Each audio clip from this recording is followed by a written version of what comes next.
So friends, as you undoubtedly know by now, the January 6th committee formally referred Donald Trump to the Department of Justice for criminal prosecution for the insurrection. And in the past 24 hours, there has been a little bit of criticism about the J6 committee's decision to make that formal recommendation to the Department of Justice. Is that criticism well-founded?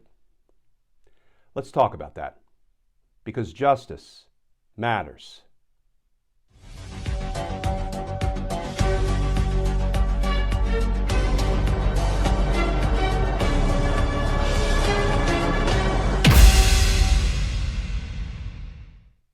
Hey all, Glenn Kirshner here. So the January 6th House Select Committee, the congressional committee that investigated the attack on the U.S. Capitol, the insurrection, has concluded its work, and just about 24 hours ago now, they made some recommendations, some formal recommendations to the Department of Justice. And what we learned from both the last J6 committee public hearing and the report that they issued, a summary of a bigger report that will be issued, but even the summary was 154 pages. What they concluded was their investigation uncovered and documented lots of evidence of the crimes of Donald Trump. So much evidence that they believe the evidence proved Donald Trump committed a number of crimes.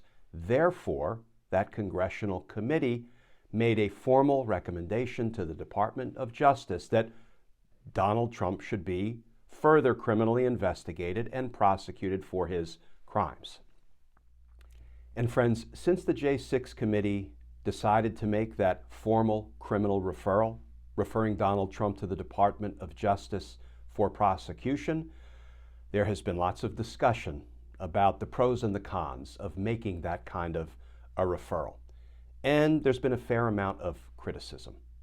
So let's try to take on that criticism and see if it's well-founded. And let's start with the main criticism that I have heard sort of over and over again during the past 24 hours since the J6 committee made that formal criminal referral. People have said, this is terrible because it will politicize the issue. Because once you have this political branch of government, the Congress, referring a president for prosecution to what is supposed to be an apolitical component of another branch of government, the Department of Justice, you're politicizing the issue. And somehow that will make the Department of Justice's decision, especially if the decision is to prosecute Donald Trump, which it undoubtedly will be, it makes that decision seem more political and therefore somehow less valid. Let's take on that criticism. First of all, is there anybody who believes that if the J6 committee did not refer Donald Trump for prosecution and the Department of Justice decided to indict him in any event, really even absent a J6 committee referral or recommendation that he be prosecuted, do you really think that would cause Trump and his supporters and his lackeys and the whole MAGA crowd that still follows him and idolizes him, even though that crowd seems to be shrinking every day, do you really think they would all say, well, because Congress, the J6 committee, did not make a criminal referral, we believe that DOJ's decision to indict Donald Trump was the right decision. It was fair. It was righteous. It was independent. It was supported by the evidence. It was the right thing to do. Because Congress didn't recommend doing it. DOJ did it on its own. No, of course not. They would scream, as they have been screaming early and often, all day long, it's a witch hunt. Witch hunt. Of course DOJ should not indict or prosecute Donald Trump. So the argument that somehow a criminal referral by another branch of government to the executive branch, to the Department of Justice, politicizes this? Come on now. Okay, let's turn to the other side of the coin. If the J6 committee decided not to refer Donald Trump for prosecution, even though their investigation uncovered and documented tons of evidence that Donald Trump committed crimes, if they decided we're not going to make a criminal referral because that would look political, what would Donald Trump and company say? Full exoneration. Completely exonerated by the J6 committee. Why? Because if they believed I committed crimes, they would have made a criminal referral to the Department of Justice. So let's face it, Trump and his lackeys and his supporters would weaponize whatever decision the J6 committee made, which I think is pretty liberating because it leaves the J6 committee free to make the right decision based on the evidence. And I believe that's what they did. All right, let's take on another part of the criticism that I've heard that, you don't want the January 6th committee, a congressional committee, a co-equal branch of government, the legislative branch, pressuring the Department of Justice to charge somebody because that interferes with the independence of the Department of Justice. It's a variation on the, this will politicize things argument. Folks, the Department of Justice was my professional home for decades. Can I tell you, it's a big, strong, independent agency. And it's populated with people who understand the importance of making independent prosecutorial decisions. Let's look at it this way. Do you really think that Jack Smith and his team of prosecutors, now heading up the criminal investigation of Donald Trump, do you really think if they investigated Trump and they reached a decision that based on the evidence, they don't have enough to indict one of the crimes that the J6 committee referred for prosecution? I think that extraordinarily unlikely, but let's go with this hypothetical to prove a point. If Jack Smith said, you know what, the evidence is just not there, do you really think he would then say to himself, but the J6 committee referred Donald Trump for prosecution on that charge, recommended that he be prosecuted. So even though our criminal investigation doesn't support a criminal charge, we're going to go ahead and charge him anyway because the J6 committee referred him for that crime. Again, that is absurd. So I think the J6 committee did precisely what it should do. It made a decision that based on the evidence that we uncovered and documented of Donald Trump's crimes, we, as the Congress, made a decision to refer him for criminal prosecution. And, let's face it, in part, Congress is a victim here because it was Congress that was attacked. It was the members of Congress who were in harm's way because Donald Trump launched his angry mob on the Capitol, telling them to go down there, fight like hell, or you won't have a country anymore. Now stop the certification. And, Congress, I think, needs to make its own independent decision, just as DOJ needs to make its own independent decision about what to do, whether to refer somebody for prosecution or not, based on the evidence they develop, not based on how a separate branch of government might perceive or receive that criminal referral. Okay, friends, let's move on from the criticism. Then I want to talk about something that I'm going to call a curiosity.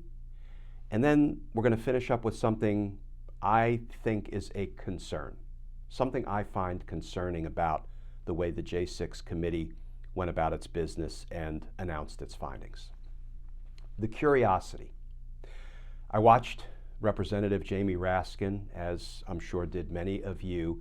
He was the one entrusted to announce to the public in yesterday's hearing that the J6 committee was indeed making formal criminal referrals of Donald Trump to the Department of Justice for prosecution. And here's what he said. I can almost quote him word for word. He said that they had decided to criminally refer Donald Trump, John Eastman, and others. But he didn't tell us who the others were. And others? Now look, I like a good cliffhanger as much as the next person, but and others? So we're now waiting to figure out, to hear more about who are these others that you're referring for criminal prosecution because your investigation developed and documented sufficient evidence that those others have committed crimes. Now, we'll probably learn who these others are maybe as early as tomorrow or the next day, when the J6 committee indicated it would release its entire report, which is obviously going to be considerably longer than the 154-page summary they released yesterday. But I was thinking about this curiosity. Why did they say "and others"? And there are a couple of possible reasons, though I'm sure there are lots of reasons I haven't even thought of. One reason might be they just didn't want to distract from the most important criminal referrals of Donald Trump and his corrupt lawyer, John Eastman, who hatched this plot in part to try to unlawfully and unconstitutionally overturn the results of an American presidential election. And those are two of the most culpable individuals in this whole ugly scheme against the United States. So maybe they just wanted us to focus on those two criminal referrals without then cataloging who all the others were that they will be formally referring to the Department of Justice for prosecution. Remember, those two, Donald Trump and his dirty lawyer, John Eastman, those were the two that a federal judge in California, Judge David Carter, has already found, has already ruled committed federal crimes in their determination to overturn the results of the election. Judge David Carter ruled that Donald Trump and John Eastman together committed the federal felony crime of trying to obstruct the official proceedings, the certification of Joe Biden's win, and of a conspiracy to defraud or commit offenses against the United States. Maybe that is one of the reasons the J6 committee yesterday said, listen, these are two marquee defendants that we are referring for prosecution because the evidence was so overwhelming, and there's already a judicial finding that these two men, by a preponderance of the evidence, that was the standard that Judge Carter applied to his finding, they committed two federal felony crimes. There's another reason that Representative Raskin may have included "and others." We want to know who they are, rather than naming them. It may be that some of these others are in the process of trying to figure out if they're going to cooperate with the federal prosecutors. They may be mid-negotiation. And rather than throw their names into the public square as people that the January 6th committee will refer for criminal prosecution, maybe they're in the final throes of negotiating cooperation with Jack Smith and his team of federal prosecutors. So rather than out them and name them, maybe the J6 committee wanted to give that an opportunity to fully play out before they decided who to tell the American people they would be referring for prosecution. That's another possibility, but it remains a curiosity. It remains a cliffhanger, and I didn't think I'd have to binge watch the J6 reports as they come out, but we'll be binge watching to see who the others are. Okay, friends, let's finish up with the concern I have. We've done the criticism. We've talked about the curiosity. Let's take on the concern. And I have a significant concern about one of the decisions the January 6th committee made. They decided not to refer for criminal prosecution their fellow lawmakers, other members of Congress who committed crimes And the crime was contempt of Congress, because 5 members of Congress were issued lawful congressional subpoenas for testimony because they had evidence about Donald Trump's crimes, and instead of complying, they defied those subpoenas unlawfully. They committed the crime of contempt of Congress, and yet the J6 committee said, we're not going to refer them for prosecution.